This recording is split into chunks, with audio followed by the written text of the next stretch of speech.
A very good morning to all. So today let's learn about cephalosporins. Cephalosporins, they are a group of semi-synthetic antibiotics that is derived from Cephalosporium C and obtained from the fungus Cephalosporium. So ഇത് beta lactam ആൻറ്റിബയോട്ടിക്സിൽ പെട്ട തന്നെ ഒരു വേറൊരു antibiotic ആണ്.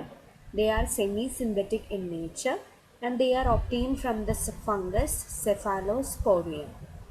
Chemically, cephalosporins they are related to penicillins. അതായത് പെനിസിലിൻ്റെ structure അതുപോലെ തന്നെ അതിൻ്റെ ഫാർമക്കോളജിക്കൽ ആക്ഷൻസ് ഇതൊക്കെ ആയിട്ട് റിലേറ്റഡ് ആണ് നമ്മുടെ സെഫാലോസ്പോറിൻ ഗ്രൂപ്പ് ഓഫ് ആൻറ്റിബയോട്ടിക്സും. However, cephalosporins they are having wider spectrum of activity than penicillins. So penicillinsil നമ്മൾ most drugs കണ്ടു അവർ വളരെ ചുരുക്കം ഓർഗാനിസത്തിനെതിരെ മാത്രമേ ആക്ട് ചെയ്യുള്ളൂ. However, cephalosporins they can be used or they can be given in a variety of infections.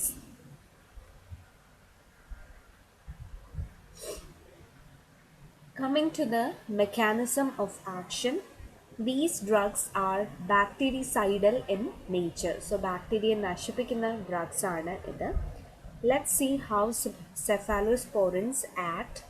So they inhibit cell wall synthesis by binding to different proteins which are involved in the cell wall synthesis. So ബാക്ടീരിയയുടെ cell wall സിന്തസിസിൽ involve ആയിട്ടുള്ള പ്രോട്ടീൻസിനെ എല്ലാം inhibit ചെയ്ത് ഈ cell wall സിന്തസിസിനെ പൂർണ്ണമായും തടയുകയാണ് നമ്മളുടെ സെഫാലോസ്പോറിൻസ് ചെയ്യുന്നത്. And that is why they prevent or they lead to the death of the bacteria, and hence we can say that it is bactericidal in nature. So they inhibit the cell wall synthesis by binding to different proteins, thereby they are bactericidal in nature. ഇനി ചില micro organisms ഈ ഒരു സെഫാലോസ്പോറിനെതിരെ resistance ഉണ്ടാക്കും, അല്ലെങ്കിൽ അവർ ഇതിനെതിരെ ineffective ആവും. So അത് എങ്ങനെയാണ് എന്ന് ചോദിച്ചിട്ടുണ്ടെങ്കിൽ, വൺ ഇസ് ബീറ്റ ലാക്ടമേസ്. നമ്മൾ ഓൾറെഡി പറഞ്ഞു ബീറ്റ ലാക്ടമേസ് എന്തായിരുന്നു. These are enzymes which are produced by the microorganisms which open up the beta lactam ring of beta lactam antibiotics, thereby destroying the antibiotics. So beta lactamases produce ചെയ്യുന്ന micro organism ഈ ഒരു ആൻറ്റിബയോട്ടിക്സിനെതിരെ resistant ആണ്, because they open up the beta lactam ring thereby destroying the antibiotics. ഇനി രണ്ടാമത്തെ resistance ഉണ്ടാക്കുന്നത് ഇങ്ങനെയാണ്. Alteration in the target proteins reducing the affinity for antibiotics. എന്താ ചെയ്യുകയെന്ന് വെച്ചിട്ടുണ്ടെങ്കിൽ, നമ്മളുടെ ഈ ആൻറ്റിബയോട്ടിക്ക് കുറേ പ്രോട്ടീൻ സിന്തസിസിൽ ഇൻവോൾവ് ആയിട്ടുള്ള എൻസൈംസിനെ നശിപ്പിക്കുന്നു പറഞ്ഞു അല്ലേ. ആ പ്രോട്ടീൻസിനെയൊക്കെ ഇത് നമ്മളുടെ ഓർഗാനിസം ഒന്ന് മോഡിഫൈ ചെയ്യും. അങ്ങനെ മോഡിഫൈ ചെയ്തിട്ടുള്ള പുതിയ പ്രോട്ടീൻസിനെതിരെ ഈ ഒരു ആൻറ്റിബയോട്ടിക്കിന് പ്രവർത്തിക്കാൻ പറ്റില്ല, and hence it can become resistance. ഇത് ഇത്രയേ ഉള്ളൂ. ലൈക്ക് ആദ്യമേ ചിലപ്പോൾ നമ്മൾ കൊതുകിനൊക്കെ മരുന്നടിച്ചിട്ടിരുന്നത് കൊതുക് ഉടനെ ചത്തുന്നു വരാം അല്ലേ. സോ പതിയെ പതിയെ കൊതുകിന് ജനറ്റിക് ട്രാൻസ്ഫോർമേഷൻ നടന്ന് കൊതുക് ആ മരുന്നിനോട് പ്രതികരിക്കാതെ വരും അല്ലേ. So this has happened over many years. ആ സെയിം ഫോർമുലയാണ് ഇവിടെ. ആദ്യമേ ചിലപ്പോൾ സെഫാലോസ്പോറിൻസ് കൊടുക്കുമ്പോൾ മൈക്രോ ഓർഗാനിസംസ് ഒറ്റയടിക്ക് ചത്തുന്നു വരാം, പക്ഷേ അവർ ഭാവിയിൽ ജനിതക മാറ്റം അല്ലെങ്കിൽ അവരുടെ ഉള്ളിൽ മ്യൂട്ടേഷൻ നടത്തി അതിനോട് റെസിസ്റ്റൻ്റ് ആവാം. ഈ മ്യൂട്ടേഷൻ നടത്തുന്നത് ഇങ്ങനെയാണ്. ഈ ഈ ആൻറ്റിബയോട്ടിക് ആക്ട് ചെയ്യുന്ന പ്രോട്ടീൻസിനെ മൈക്രോ ഓർഗാനിസംസ് ഒന്ന് മോഡിഫൈ ചെയ്യും, so that the antibiotic would be less sensitive to the new proteins formed in the microorganism, thereby resistant forms. So ഈ രണ്ട് രീതിയിലാണ് റെസിസ്റ്റൻസ് ഉണ്ടാവുന്നത്. മെക്കാനിസം ഓഫ് ആക്ഷൻ ക്ലിയർ ആയി എന്ന് തോന്നുന്നു. ഒന്നുകൂടെ പറയാം. They inhibit the cell wall synthesis by binding to different proteins. Coming to the classification of cephalosporins. So cephalosporins, they can be classified as different classes. The first is first generation. First generation group of drugs ആണ് cephalothin, cefazolin, cephalexin, cefadroxil. ഇതിൽ cephalothin and cefazolin they are IV antibiotics, while cefalexin and cefadroxil they can be given orally. Second generation cefamantol, cefuroxim and cefaclor. Cefuroxim and cefaclor can be given orally. Third generation cefotaxime, ceftriaxone, cefaperazone. ഇതൊക്കെ IV antibiotic ആണ്, while cefixime can be given orally. Fourth generation cefepime and cefepirone, both of them can be given orally. So cephalosporins important ആയ ഒരു drug ആണ് exam point of വ്യൂവിൽ.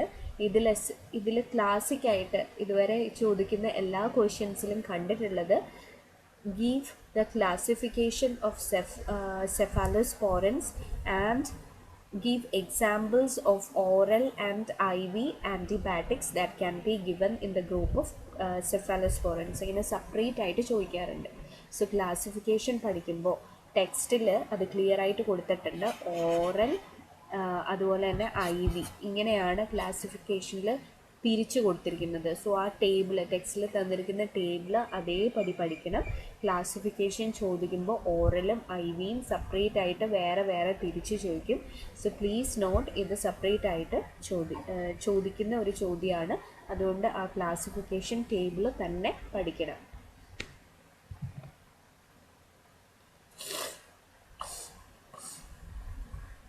Coming to the different classes of cephalosporins, first let's see about first generation cephalosporins.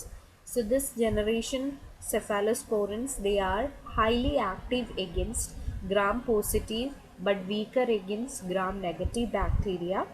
ഇതിൻ്റെ examples ആയിരുന്നു നമ്മളുടെ സെഫലോട്ടിൻ, സെഫസോളിൻ, സെഫലെക്സിൻ ഒക്കെ. Cephalotin, it is resistant to penicillinase and hence it can be used in staphylococcal infections. നമ്മളുടെ സെഫലോട്ടിൻ എന്ന് പറയുന്ന drug penicillinase അല്ലെങ്കിൽ beta ലാക്ടമേസിനെതിരെ effective ആണ്. So that is why it can be used in staphylococcus infections. Cefazolin that is used for surgical prophylaxis. So സർജറിക്കൊക്കെ മുമ്പേ നമ്മൾ antibiotics കൊടുക്കും അല്ലേ, പ്രൊഫിലാക്റ്റിക് ആയിട്ട് ഇൻഫെക്ഷൻസ് ഉണ്ടാവാതിരിക്കാൻ. അത്തരത്തിൽ ഉപയോഗിക്കുന്ന ഒരു ഡ്രഗാണ് സെഫാസോളിൻ. സെഫലെക്സിൻ, it can be given orally for minor infections. Now coming to second generation cephalosporins, they are more active against gram-negative and some anaerobes. Cefuroxim and cefixime were examples of this. Cefuroxim, it is resistant to beta-lactamase or penicillinase. It attains good concentration in the blood-brain barrier അല്ലെങ്കിൽ CSF and it can be used in meningitis, while cefixime and cefotitan, they are effective only against Bacteroides fragilis and used in intra-abdominal infections. So നമ്മളുടെ ബാക്ടീരിയോഡ്സ് ഫ്രജൈലിസ് എന്ന് പറയുന്ന ഓർഗാനിസത്തിനെതിരെ എഫക്റ്റീവാണ് സെഫിസ്റ്റിൻ and സെഫോടൈറ്റാൻ. ഇത് commonly intra abdominal ഇൻഫെക്ഷൻസിലാണ് ഉപയോഗിക്കുന്നത്. Coming to the third generation cephalosporins, they are having highly augmented activity against gram-negative bacteria. They are highly resistant to beta-lactamases or penicillinase. They are less active on gram-positive organisms and anaerobes. They crosses the blood-brain barrier, hence can be given in meningitis. Examples were ceftriaxone, cefaperazone, cefatidine, etc. Ceftriaxone, they have a long half-life and they can be given once daily. They are excreted in bile. No dosage adjustment is required in renal insufficiency. ഇതാണ് ഇതിൻ്റെ പ്രത്യേകത. Renal patients ആണെങ്കിൽ ഇവരിൽ ഏറ്റവും നന്നായിട്ട് ഉപയോഗിക്കുന്ന kind of cephalosporin ആണ് ceftriaxone. As they are having long half-life, they can be given once daily. ഇത് എക്സ്ക്രീറ്റ് ചെയ്യുന്നത് ബൈലിലാണ്, അതുകൊണ്ട് തന്നെ റീനൽ അഡ്ജസ്റ്റ്മെൻറ്റ്സ് ആവശ്യം ഇല്ല. Cefatidine, they are active against Pseudomonas aeruginosa. So that is about third generation